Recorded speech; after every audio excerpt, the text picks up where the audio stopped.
Hi friends, இந்த வீடியோவில் நம்ம சூப்பரான ஒரு தகவல் பற்றி பார்க்க போகிறோங்க. அதாவது ரிசர்வ் பேங்க் ஆஃப் இந்தியா தரப்புல இருந்து பொதுமக்களுக்கான ஒரு மகிழ்ச்சியான அப்டேட் கொண்டு வந்திருக்காங்க. இந்த இன்ஃபர்மேஷன் நிறைய பேருக்கு ஷேர் பண்ணிவிடுங்க, ஏன்னா அது நிறைய பேருக்கு பயனுள்ளதான ஒரு அப்டேட்டாக இருக்குது. எது சம்மந்தமாக அப்படிங்கிறது ஒரு அவுட்லைனில் சொல்லிடுறேன்.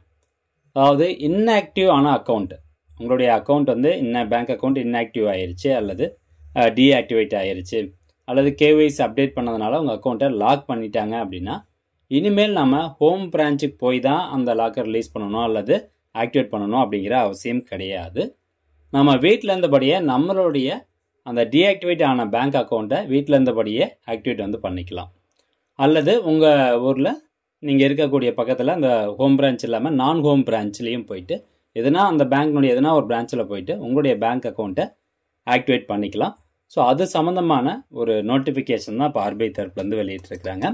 அந்த நோட்டிஃபிகேஷன் தான் இப்போ நீங்கள் வந்து பார்த்துட்ருக்கீங்க. ஸோ இது போன மாதம் ஒரு டிராப்ட் நோட்டிஃபிகேஷனாக வெளியிட்டிருந்தாங்க. ஸோ அதுக்கப்புறம் ஃபைனலாக அப்ரூவ் ஆனதுக்கப்புறமா ஜூன் 12 இந்த நோட்டிஃபிகேஷன் ஆர்பிஐனுடைய அஃபிஷியல் வெப்சைட்லேயே வெளியிட்டிருக்கிறாங்க. ஸோ இதில் என்ன சொல்லியிருக்காங்க அப்படிங்கிறத நம்ம பார்க்கலாம். Inoperative accounts are unclaimed deposit in banks. So அது சம்மந்தமான ஒரு ரிவைஸ்ட் இன்ஸ்ட்ரக்ஷன் வந்து கொடுத்துருக்காங்க. ஏற்கனவே இருக்கக்கூடிய அந்த பாலிசியில் ஒரு ரிவைஸ் பண்ணி அந்த இப்போ புது பாலிசியை அமெண்ட்மெண்ட் பண்ணியிருக்காங்க. ஸோ அப்போது இந்த இன்ஆப்ரேட்டிவ் அக்கௌண்ட்டுக்கு என்ன வந்து அவங்க சொல்கிறாங்க அப்படிங்கிறத நம்ம பார்க்கலாம். A bank shall make available the facility of updation of KYC for activation of inoperative accounts and unclaimed deposit at all branches including non home branches அப்படிங்கிறது தான் சொல்கிறாங்க. ஸோ நிறைய பேருக்கு இந்த இஷ்யூ இருக்குது. நம்ம எதனா ஒரு பர்பஸ்க்கு வந்து வெளியூரில் போயிட்டு அங்கே ஒரு பேங்க் அக்கௌண்ட் ஓப்பன் பண்ணுவோம், அதுக்கப்புறம் மறுபடியும் நம்ம ஊருக்கே கூட வந்திருப்போம் அல்லது வைஸ் வர்சாவாக கூட இருக்கும். ஸோ இப்போ அப்படி இருக்க போது அந்த கேஒய்சி அப்டேட் பண்ணாமல் விட்டுருப்போம். அதில் பார்த்தீங்கன்னா பேங்க் அக்கௌண்ட் லாக் பண்ணிடுவாங்க. அதுக்கப்புறம் நம்ம பிரான்ச்சுக்கு ஃபோன் பண்ணி கேட்கும்போது இல்லை நீங்கள் ஹோம் பிரான்ச்சுக்கு தான் வந்து டேரெக்டாக வந்து தான் ஆக்டிவேட் பண்ண முடியும் அப்படிங்கிறது தான் இஷ்யூ வந்து போயிட்டு இருந்தது.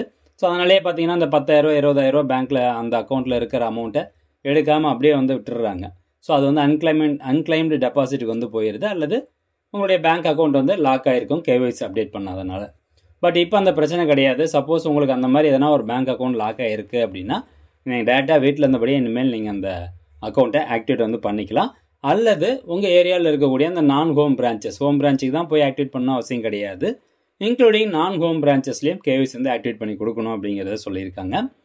Further, a bank shall endeavor to provide the facility of updation of KYC in such accounts and deposit through video customer identification process. VCIP அப்படிங்கிற ஒரு புது ப்ராசஸ் கொண்டு வந்திருக்கிறாங்க. ஸோ இந்த ப்ராசஸ் மூலமாக அந்த கஸ்டமர்னுடைய பேங்க் அக்கௌண்ட்டில் நீங்கள் கேஒய்சி அப்டேட் பண்ணி கொடுக்கணும் அப்படின்னா என்ன அர்த்தம்? நம்ம பிரான்ச்சுக்கு நான் ஹோம் பிரான்ச்சுக்கு கூட போக தேவையில்ல, வீட்டில் இருந்தபடியே அப்டேட் பண்ணிக்கலாம் அப்படிங்கிறது தான் அர்த்தம்.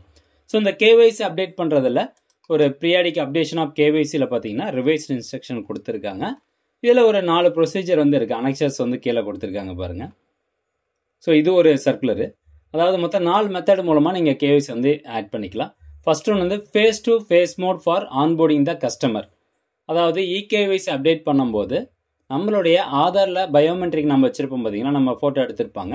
ஸோ நம்மளுடைய ஃபேஸ் அத்தன்டிகேஷன், ஆதாரில் இருக்கக்கூடிய ஃபேஸ் அத்தன்டிகேஷன் டெக்னாலஜி மூலமாக நம்ம கேஒய்சி வந்து அப்டேட் பண்ணிக்கலாம். ரெண்டாவது நான் face to face modes for onboarding the customer. அதாவது ஆதாரில் பதிவான அந்த மொபைல் நம்பருக்கு ஓடிபி வரும், அந்த ஓடிபி வச்சு நீங்கள் இகேஒய்சி ஆக்டிவேட் பண்ணிக்கலாம். அண்ட் மூணாவது வந்து பாருங்கள், அதை நம்ம ஏற்கனவே சொன்ன மாதிரி video based customer identification process.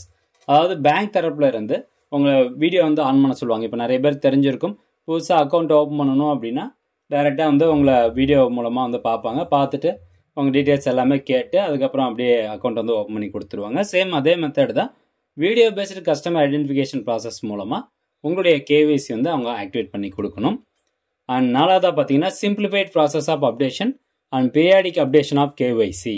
So KYC பொறுத்த வரைக்கும் இப்போ நம்ம ஒரு நாளைக்கு வந்து ஒரு ஊரில் வேலை செஞ்சிட்ருப்போம், இன்னும் ஒரு வருஷம் கழிச்சு இன்னொரு ஊரில் போய் வேலை செஞ்சிட்ருப்போம். நம்மளுடைய அட்ரஸ் வந்து மாறிட்டே இருக்கும் இல்லையா? ஸோ அப்படி இருக்கப்போ செல்ஃப் டிக்ளரேஷன் ஃபார்ம் வந்து கேட்குறாங்க for no change in KYC information or a change only in address details. இப்போ உங்களுடைய கேஒய்சியில் எதுவுமே வந்து சேஞ்ச் ஆகலை, இன்ஃபர்மேஷன் எதுவும் சேஞ்ச் ஆகலை, ஒன்லி அட்ரஸ் மட்டும் தான் சேஞ்ச் ஆகுது அப்படின்னா செல்ஃப் டிக்ளரேஷன் ஃபார்ம் வச்சு உங்களுடைய கேஒய்சியை பேங்க் தரப்பில் அப்டேட் பண்ணிக்கணும் அப்படிங்கிறது தான் சொல்லியிருக்காங்க. ஸோ ஃப்ரெண்ட்ஸ், இதுதான் வந்து இன்ஃபர்மேஷன். இந்த 2 நோட்டிஃபிகேஷனும் நம்ம வீடியோ டிஸ்கிரிப்ஷனில் வந்து கொடுத்துட்றேன். தேவைப்படுறவங்க கிளிக் பண்ணி பார்த்துக்கோங்க.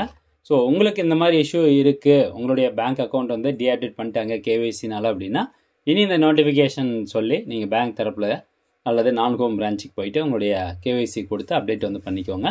கேஒய்சின்னு என்னது ஆதார் பேன் கார்டு தான், மெயினாக வந்து ஆதார் கார்டு பேன் கார்டு இவ்வளோ தான், வேறு ஒன்றும் கிடையாது. ஸோ ஃப்ரெண்ட்ஸ், இந்த தகவல் முடிஞ்சவங்க நிறைய பேர் ஷேர் பண்ணுங்கள். மீண்டும் அடுத்த ஒரு நல்ல பதிவில் சந்திக்கலாம். நன்றி, வணக்கம்.